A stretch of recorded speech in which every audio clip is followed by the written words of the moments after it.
When the First World War broke out, thousands of young men volunteered for military service.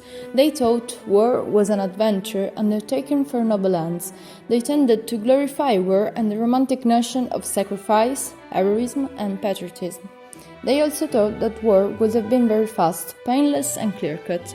It would be an occasion to finally put an end to the global conflicts ongoing. The outbreak of the war gave rise to a vast production of writings about war, but this war was different because of the introduction of modern weapons such as hand grenade, barbed wire, tank, aircraft, gas attack.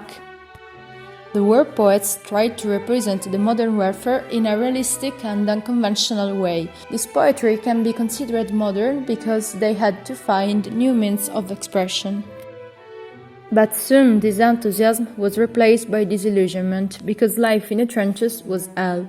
Trenches were dug in the ground and soldiers lived here, and they had to bear the rain, mud, cold, the decaying bodies and the rats who fed on these decaying bodies, the repeated bombings and the poison gas attacks. First of all, the most important war poet we can mention is Wilfred Owen, that was just 21 years old when First World War broke out.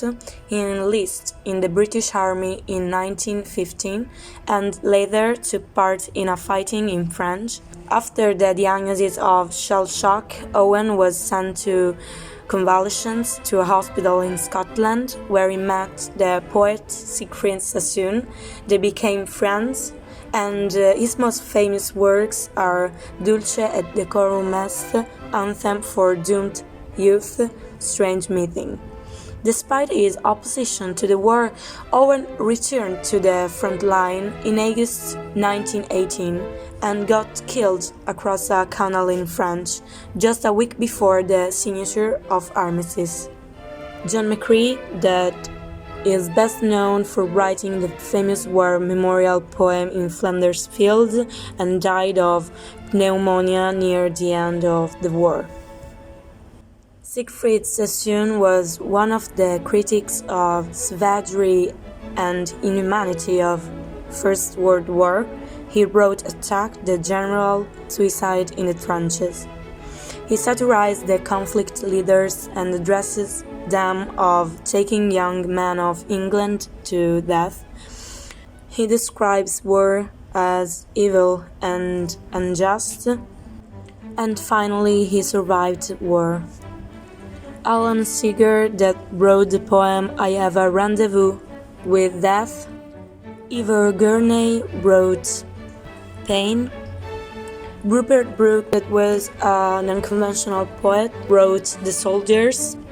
If I should die, think only this of me, that there's some corner of a foreign field that is forever England. Vera Brittain, that suffered tragedies like the death of her brother and fiancé in war.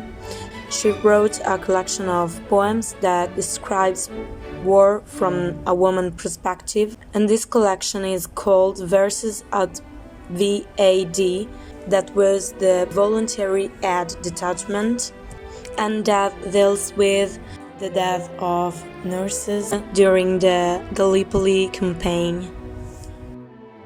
These are just few of many poets who spoke about war brutality through their writings, in which they explained how war causes only destruction, annihilation, suffering, and misery for the masses. War has always led to an abuse of power coming from the government, who never seem to care about people's lives, causing a high number of victims who have struggled to survive war, hunger, and poverty, and try to regain their freedom.